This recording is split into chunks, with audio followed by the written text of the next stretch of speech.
अपनी बात रख रही है, सरकार ने, अपोजिशन में लोगों ने बात रखी, लेकिन 4-5 दिनों से देख रहा हूं धर्म, सोच और जज्बात की राजनीति हो रही है, जिसमें पूरे देश को मिलाया गया।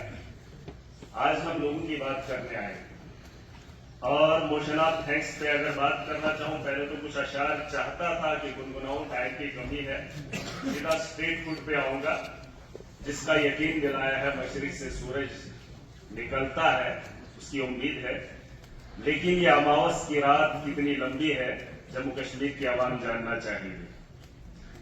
और उसके अलावा आज मैं देख रहा था कि मुलाजिम यहाँ जो रिक्रूटमेंट हो रही है यूपी के, बिहार के लोगों को, आज कहीं एक्सटेंशन में पढ़ रहा था कि कहाँ पे उसका बाज़ाब्ता नाम लिखा हुआ था और एड्रेस यूपी का लिखा था, उसकी तकलीफ हो रही है। और मैं चाहता हूं स्टेटहुड के साथ साथ मैन सिक्योरिटी का होना और जॉब की सिक्योरिटी का होना, यह हमारे लिए बहुत जरूरी है। मैं तो उम्मीद करता हूं जिस तरह से सरकार कह रही है, यह अमावस की रात लंबी कितनी है वो जानना चाहेंगे। इसके अलावा इलेक्ट्रिसिटी पे बात हुई, सरकार ने उम्मीद दिखाई है, जैसे हमारे तारकामी साहब ने कहा कि लाइट तो दिखती नहीं है, हमारे यहाँ सबसे ज्यादा पावर प्रोजेक्ट हैं जिनकी हम हमेशा बात करते हैं। 12-13 घंटे हमारी कटौती रहती है खिताई शराब के अंदर, मैं तो नहीं जानता हूं यहाँ क्या है, लेकिन 200 यूनिट डिजर्विंग लोगों को जो है मिलेगा। अब डिजर्विंग लोग 2011 की सेंसस में आए थे जनाब, मैं सरकार से भी उम्मीद करता हूं, यहाँ उमर साहब भी बैठे हैं, 2011 में एक सेंसस हुई थी जिसमें लोगों को राशन कार्ड मिले थे, उसी तर्ज पे ये लोग डिजर्विंग लोगों को देखेंगे।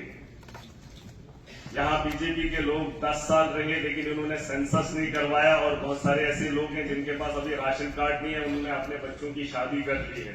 अगर उसी तर्ज पे ये लोग प्रायोरिटी देंगे तो बड़ा मुश्किल है, बहुत सारे लोग जम्मू कश्मीर में छूट जाएंगे जिन्हें इससे फायदा नहीं होगा।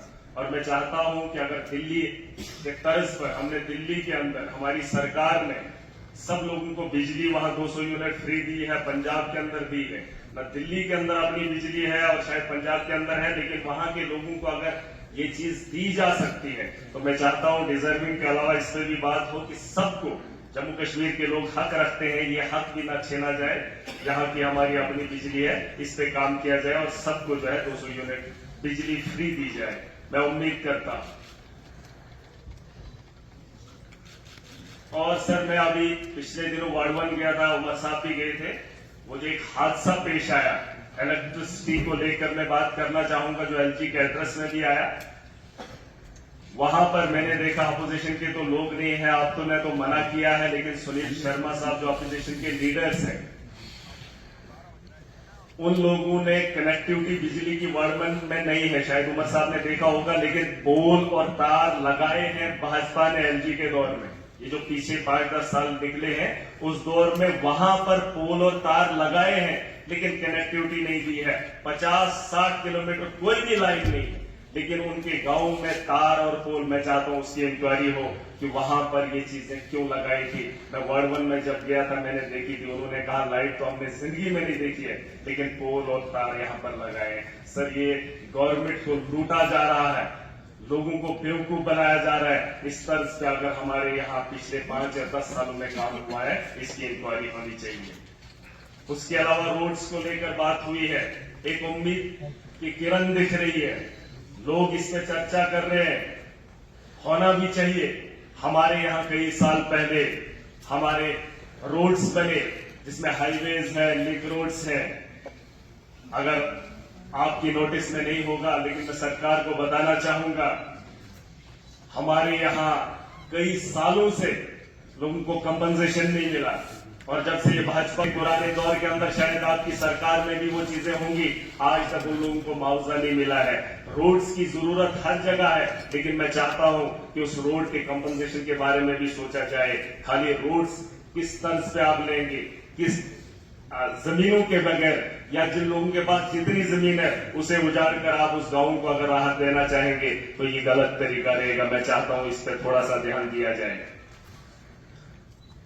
रोड्स में सर हमारा टोल आता है,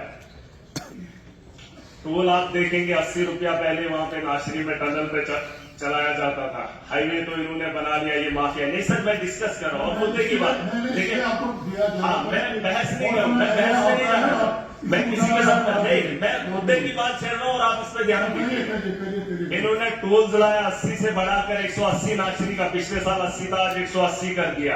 उसके अलावा अगर आप देखेंगे बटोत के वहां रोड पे, वहां पर भी टोल लिया जाता है, अड्डा जिसे कहा जाता है। वहां से जब आप आएंगे डोडा के अंदर, डोडा सिटी के अंदर, ठाकरी के अंदर, किश्तवाड़ के अंदर, जहां जहां पर भी एंट्री पॉइंट्स है, हर रोड पे जो है माफिया बैठा है। मैं चाहता हूं इस चीज को देखा जाए, इन लोगों को रोका जाए। अगर आप रोड्स की बात कर रहे हैं, लेकिन लोगों की राहत के बारे में भी आपको सोचना चाहिए कि हमारे तर्ज से हमारे जैसे नौजवान हैं, उन्हें मौका दिया जाना चाहिए, उनकी एज में बढ़ोतरी होनी चाहिए। चाहे कोई भी रिक्रूटमेंट आए तो उसके लिए उन लोगों को बढ़ाया जाए। उसके अलावा डेली यूजर्स की बात, हाँ मैं ये कह रहा हूँ, नहीं सर, हंगामा करेंगे 5 दिन तो आपने हंगामा हाउस के अंदर देखा। हम जम्मू कश्मीर की उम्मीद की बात कर रहे हैं, वो आप सुने या ना सुने, हम तो बोलकर ही जाएंगे, क्योंकि जो पिछले कई सालों से हमने देखा है।